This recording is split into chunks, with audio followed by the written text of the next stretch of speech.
আগামী দিন প্রতিটা কর্মসূচি প্রতিটা দিন আমরা নিচ্ছি। আমরা ঘুমিয়ে যাইনি। শাসক যদি মনে করে 2023-এর পঞ্চায়েতে নমিনেশন করতে না দিয়ে যদি মনে করে যে আইএসএফ কে ক্যানিং এর বুক থেকে মুছে দিয়েছি, এই দিবা স্বপ্ন দেখা তাদের জন্য ভালো।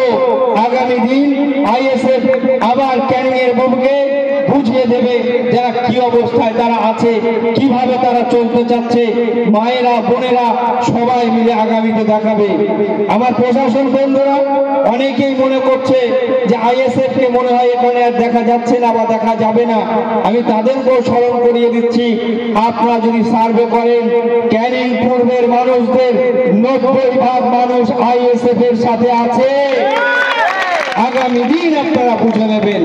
সুতরাং আপনাদেরকেও বলবো, যদিও কলকাতা পুলিশের আন্ডারে এসে আমরা তাদের থেকে ভালো ব্যবহার আমরা পাচ্ছি এবং আশা করছি তারা ভালো ব্যবহার করবেন, তার মধ্যে কিছু পুলিশ বন্ধু যারা আছেন তারা আইএসএফ এর ছেলেদেরকে দেখে দেখে তারা চিহ্নিত করে ঘোরানোর চেষ্টা করছেন। তাদেরকে বলছি, আপনারা যে উর্দিটা পড়ে আছেন এটা কিন্তু এই বাংলার প্রতিটা জনগণের ট্যাক্সের টাকায় কিন্তু আপনার উর্দিটা পড়ে আছে এবং আপনার মাইনেরা যেটা হয় কিন্তু এই মানুষের জনগণের ট্যাক্সের টাকায়। সুতরাং আপনারা পার্সিয়ালিটি করবেন না। ক্যানিং পূর্বে যেভাবে আইএসএফরা শান্তির সাথে এগিয়ে যাচ্ছে, শান্তির সাথে সহাবস্থান নিয়ে চলছে, এই শান্তি বজায় রাখবেন।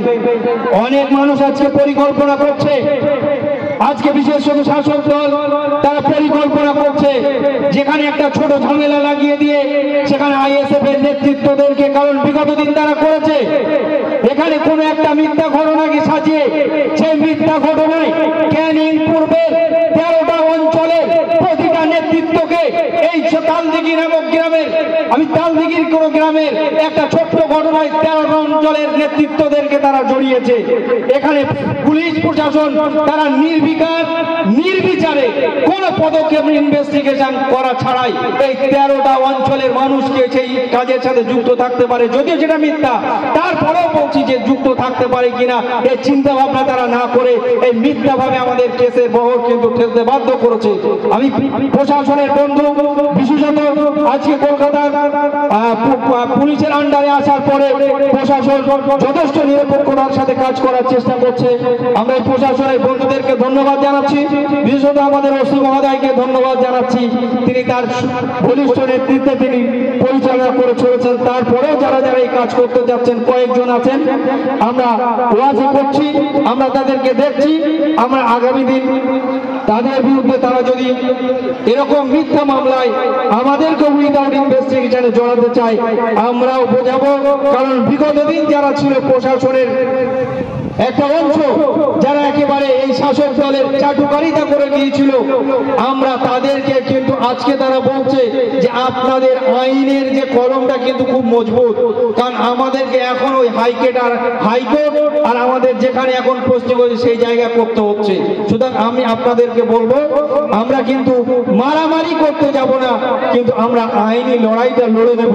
কারণ পিছনে নওশাদ সিদ্দিকী একটা কথা বারবার বলেন, আইন হাতে তুলে নেবেন না, কিন্তু আমরা যার বিরুদ্ধে এলিগেশন থাকবে, যার বিরুদ্ধে আমাদের বিরুদ্ধে মিথ্যাভাবে এরকম কিছু করতে দেয়, তাকে আমরা কোর্টের মাধ্যমে বুঝে নেব।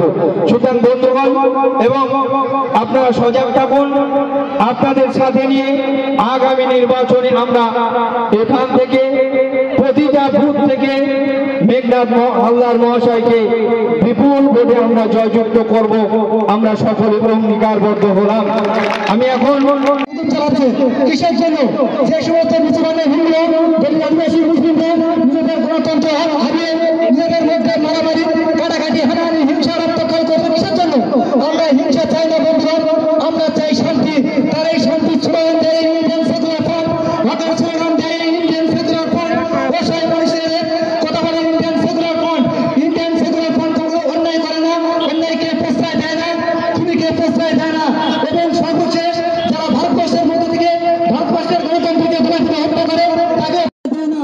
তাই বন্ধুগণ আর বেশি কিছু না বললে সংক্ষিপ্ত বক্তব্য শেষ করার আগে আর দু একটা কথা আমি আপনাদেরকে বলি। যারা যারা আজকের আমাদের এই কর্মীদের উপর যে নির্মমভাবে অত্যাচার করছে তাদেরকে আমি সতর্ক করে নেই ভাই, এভাবে অসহায় অসহায় গরিব অসহায় মধ্যবিত্ত মানুষদের এভাবে অত্যাচার করো না। কেননা সামনে একটা খুব ভালো দিন আসছে, আপনারা সময় থাকতে সতর্ক হয়ে যান। কেননা আমরা কখনো অন্যায় করিনি আর অন্যায় করবো না, অন্যায়কে কখনো আমরা অন্যায়ের কাছে কখনো আমরা মাথা ব্যথা করবো না। তাই বন্ধুগণ বেশি কিছু বাড়াবো না, সংক্ষেপে দু একটা কথা বলে আমি আমার বক্তব্য শেষ করছি। ইনকিলাব জিন্দাবাদ, ইন্ডিয়ান সেকুলার ফ্রন্ট জিন্দাবাদ এবং আমাদের সকলের নয়নের বনি নওশাদ সিদ্দিক ভাইজান জিন্দাবাদ। আরেকটা কথা সাথে সাথে আমি বলে রাখি, আসন্ন লোকসভা নির্বাচনে আমাদের জয়নগর কেন্দ্রের যে ভাইজানের মনোনীত প্রার্থী মেঘনাথ হালদার মহাশয়, তিনি আমাদের এই জয়নগর কেন্দ্র থেকে যাতে বিপুল ভোটে এখান থেকে জয়লাভ করে সেদিকে আমরা খেয়াল রেখে নিজের ভোটটা নিজেরা যাতে দিতে পারে সেই দিকে লক্ষ্য রেখে আপনারা কাজটা চালিয়ে যাবেন। এই বলে তার বক্তব্য শেষ করছি। ধন্যবাদ। একটা দল পশ্চিমবঙ্গে এর মতো ধর্মনিরপেক্ষ দল কটা আছে আপনি দেখান। এই দলের রাজ্য কমিটিতে যারা আছে তারা কি সবাই মুসলিম? আমি মেঘনাথ হালদার, আমি কি মুসলিম? লক্ষ্মী হালদা মুসলিম, তাপস ব্যানার্জি মুসলিম, জুবি শাহ, সায়ন দাস এরা কি মুসলিম? রাজ্য কমিটিতে যারা অধিকাংশ আছে তারা কিন্তু মুসলিম নন। কিন্তু এরা করতে হবে সবাই একত্রিতভাবে।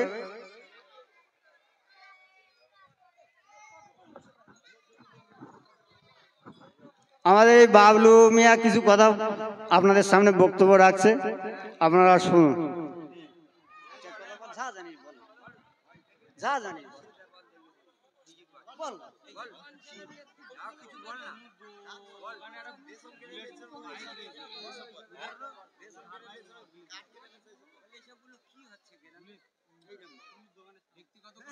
বল না কিছু বল। আমাদের গ্রামে যা ঘটনা ঘটছে সেগুলো ব্যক্তি না, এমনি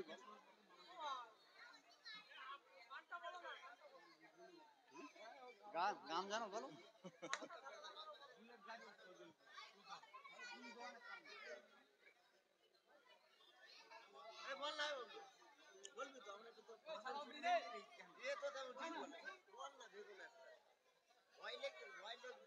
আর ভয়ের কি কি জানি কি তা বলবো, আমি তুমি বলো।